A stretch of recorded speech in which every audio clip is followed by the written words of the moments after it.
j'ai intitulé cette conférence « L'éveil, le sommeil et le rêve, la symphonie céleste de la vie ». Je pense que la plus grande partie de la conférence va se résumer dans ce titre. Je voudrais d'abord souligner une petite remarque. La traduction m'a paru un peu... ne répond pas exactement à l'intention que j'avais en donnant ce titre, donc je l'ai traduite comme je l'entendais moi. Al-Yaqadha plutôt que l'iqadh, parce que al-Yaqadha c'est l'éveil pendant la journée, l'iqadh c'est peut-être le réveil en fait, c'est pas tout à fait le sens. Al-Yaqadha c'est l'éveil dans la journée qui est quand même un élément très important. La symphonie Samawiya, j'ai entendu par Céleste Samawiya parce que pour plusieurs éléments, d'abord Samawiya dans le sens de c'est divin, parce qu'il y a beaucoup de choses qu'on ignore. Samawiya dans le sens où il y a beaucoup de choses qui sont dictées génétiquement et que, entre guillemets, ça ne dépend pas beaucoup de nous. Samawiya dans le sens où notre sommeil est rythmé par les astres, par le jour et la nuit. Donc, je pense que ce titre aussi s'applique un peu au sommeil et au cadre de ce sommeil. Et puis le hayat, bien entendu. Bien, donc on va commencer par une introduction. La définition, il n'y a pas une définition stricte pour le sommeil, mais on peut considérer que le sommeil, c'est la suspension périodique, puisqu'elle survient tous les 24 heures en moyenne, toutes les 24 heures, réversible, puisque le lendemain on se réveille dans le même état, et elle est naturelle de la vie consciente. Elle est naturelle puisque c'est la nature humaine. Je redis donc que dans 60 ans de vie, il y a 20 ans de sommeil, il y a 5 ans de rêve, et il y a 15 années de sommeil sans rêve. Donc c'est quand même très important. Le sommeil est important, on s'en rend compte surtout par son absence. L'absence de sommeil entraîne une somnolence, on a une tendance à s'endormir pendant la journée, avec un besoin irrépressible de sommeil, et la privation totale de sommeil, qui a été donc une privation expérimentale chez le rat, a entraîné la mort au bout de 10-20 jours. La privation d'une partie du sommeil, qui est le sommeil du rêve, le sommeil paradoxal, pendant 5 semaines, entraîne également la mort. Chez l'homme, on n'en est pas arrivé jusque-là, mais des records ont été battus, comme toujours par les Américains. C'est le record sans sommeil, enfin tenu sans sommeil, de à peu près 11 jours. C'est un Américain qui l'a tenu, ça fait quand même 265 heures sans sommeil. Ça n'entraîne pas la mort, ça n'entraîne pas vraiment un grand dérèglement des fonctions vitales, mais des troubles comportementaux et des dérèglements de l'immunité, beaucoup plus que le décès, quoi. Alors, je vais essayer de vous résumer un peu le plan de ce qu'on va faire aujourd'hui. On va parler du phénomène d'horloge, puisque le sommeil rentre dans un cadre d'horloge cosmique et d'horloge interne très important à saisir. Un peu de phylogénétique pour voir un peu l'évolution du sommeil depuis les premières espèces, depuis les êtres unicellulaires jusqu'à l'homme.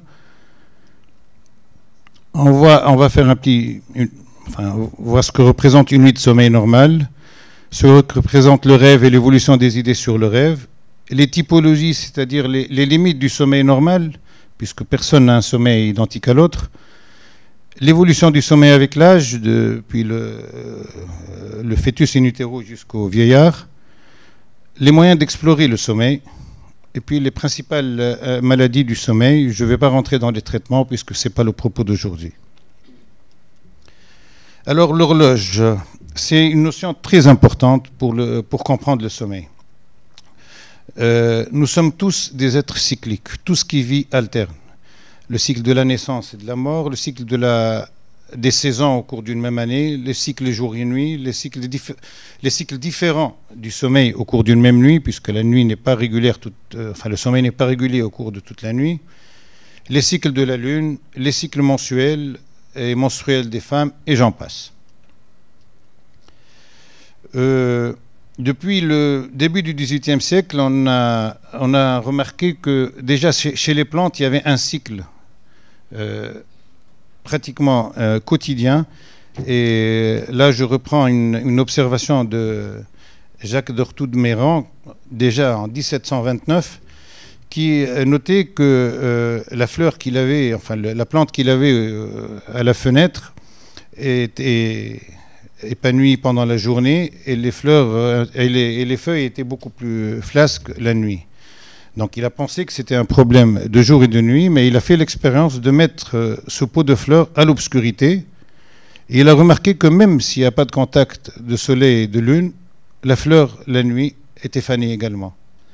Donc il en a conclu qu'il y avait un rythme interne à la plante qui était indépendant du soleil, du jour et de la nuit. C'était une horloge qui était dans la plante.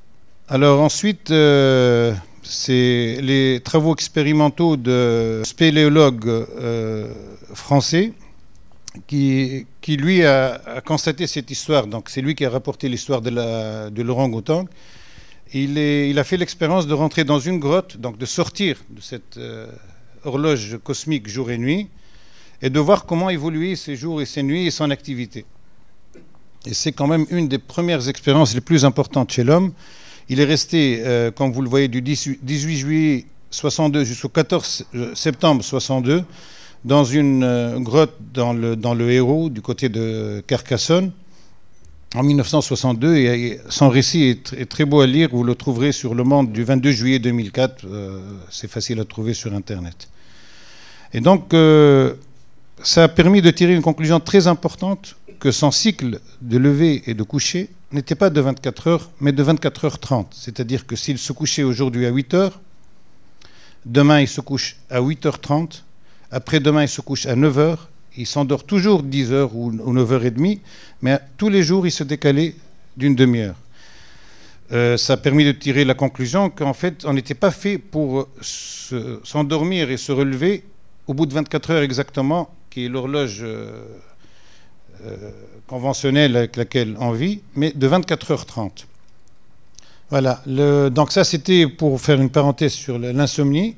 Je me suis un peu étendu sur l'insomnie parce que c'est la plainte majeure. La somnolence diurne excessive, donc c'est le monsieur qui se lève du lit à 9h du matin, mais à 11h il a sommeil, il a envie de s'endormir.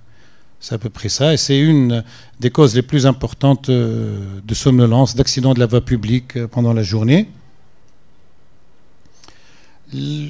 La première chose à laquelle il faut penser, d'abord, bon là il faut d'abord s'enquérir de la qualité du sommeil. Hein. Évidemment, on ne peut penser à ces maladies-là que si on est sûr que le sommeil est correct, que l'hygiène de sommeil est correcte, qu'il n'y a pas une insomnie pendant la nuit, parce que évidemment, si on est en dette de sommeil, si on a passé 3 nuits blanches, c'est évident que pendant la journée, on va avoir une tendance à s'endormir beaucoup plus facile.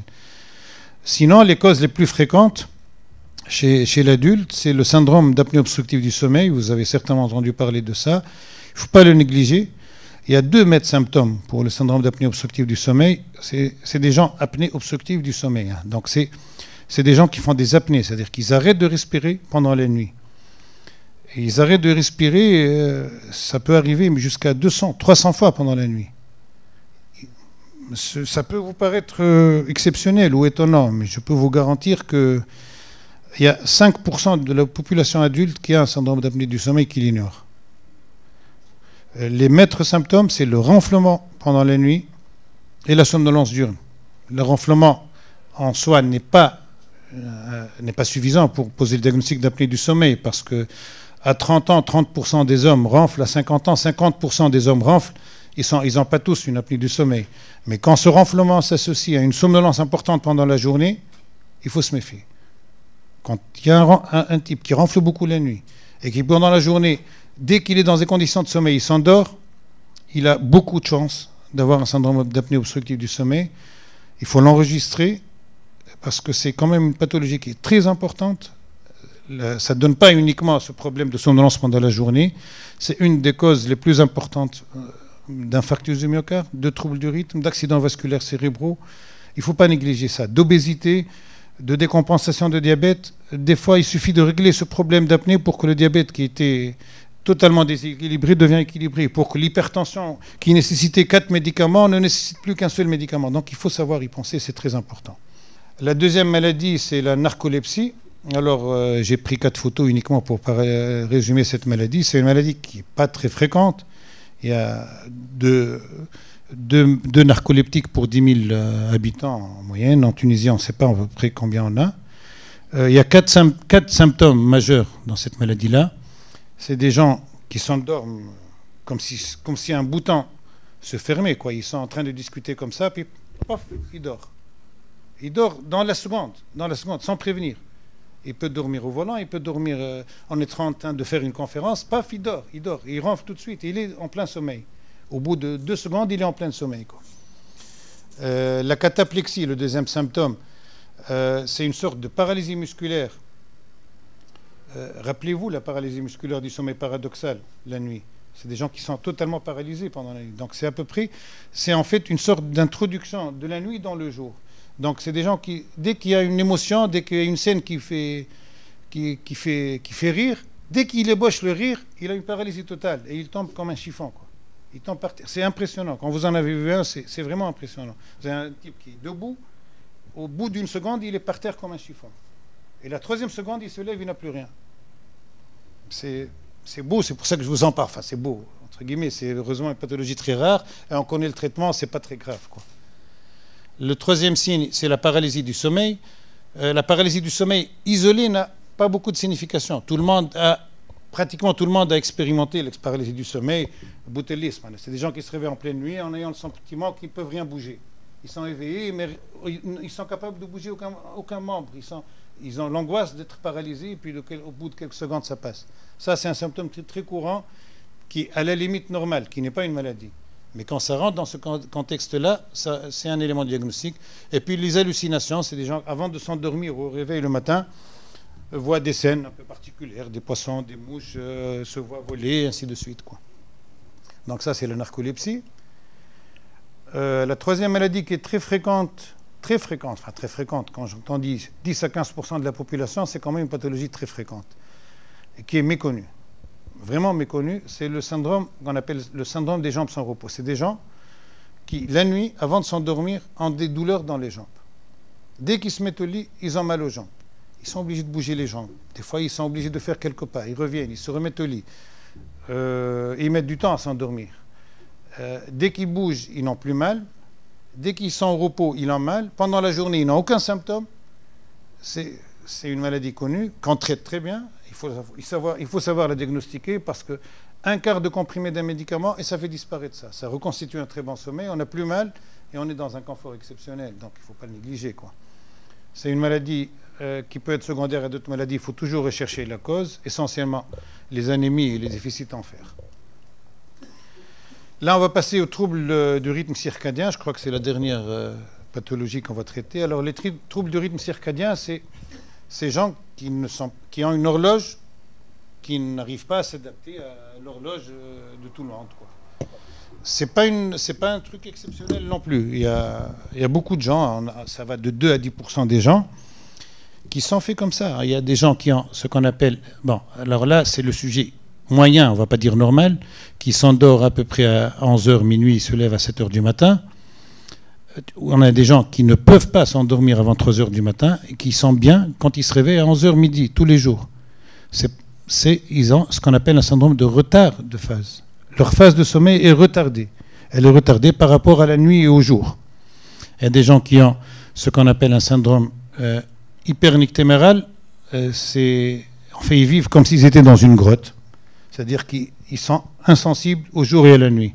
Et ils se décalent chaque nuit d'une demi-heure, comme on a vu tout à l'heure dans l'expérimentation. On a des gens qui ont un syndrome d'avance de phase, c'est-à-dire qu'ils sont bien quand ils s'endorment à 7h30, 8h du soir, et ils se réveillent à 3h du matin. Donc ça aussi, il faut savoir les traiter. Il y a des moyens de les traiter. Il y a des gens qui ont une absence de rythme. Alors c'est surtout les maladies neurologiques. C'est les sujets âgés qui dorment 2 heures, se lèvent 1 heure, se dorment 2 heures, se lèvent 3 heures, enfin, au gré des jours et du temps, quoi. Donc c'est un rythme totalement irrégulier. Ça, c'est ce qu'on appelle les troubles du rythme qui sont endogènes, c'est-à-dire qui font partie de l'organisme, qui est un dérèglement interne de cette horloge qui n'arrive pas à se synchroniser sur l'extérieur. Maintenant, si l'horloge est bien, et si l'extérieur, lui, ne nous convient pas, ce n'est pas de notre faute. Donc c'est un trouble du rythme circadien qui est lié à l'environnement. Le plus classique, c'est le travail posté, c'est le traphoïde. On n'est pas fait pour travailler une semaine de 8h du matin à 8h du soir, la semaine d'après de 8h du soir à 7h de l'après-midi, à 3h du matin, la semaine d'après de 3h du matin à midi. Ça escalade définitivement le sommeil. Je ne sais pas s'il y a des chefs d'entreprise ici qui risquent de m'attaquer, mais c'est vraiment, le trophoïde esquinte le sommeil.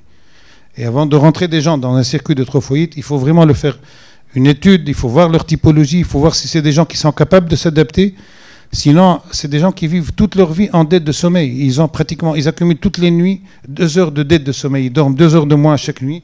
Alors imaginez-vous, chaque nuit dormir 2 heures de moins, ce que ça donne au bout d'une semaine, d'un an et de 2 ans. Donc ça, c'est un peu la société moderne qui a créé le travail posté, et c'est une maladie provoquée par la société moderne. Le jet lag, c'est les voyages, les grands voyages avec plusieurs fuseaux horaires. Et là, j'ai pris 2 photos, en fait. J'ai mis 2 photos du Titanic, son inauguration, et là, l'épave du Titanic. C'est pas par hasard, parce que le Titanic, l'accident du Titanic, les plus grandes catastrophes du monde, en gros, sont liées à ce problème d'adaptation au sommeil. Le Titanic, rappelez-vous, si vous vous rappelez un peu l'histoire, ça s'est passé à 3 heures de l'après-midi, à 3 heures du matin. C'est un voyage transcontinental. C'est une succession de 3 erreurs du monsieur qui n'a vu l'iceberg quand il était à 20 mètres de l'iceberg, du capitaine du bateau qui a lu le bulletin météo qui prévenait contre les icebergs, qu'il a négligé parce qu'il était 3 heures du matin, il n'a pas fait attention, de l'officier de garde qui a vu l'image de l'iceberg sur le radar, qui n'a pas su le prévenir.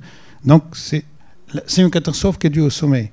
Voilà, donc j'espère avoir fait un tour. Je vais vous résumer à peu près ce qu'on doit tirer de tout ça.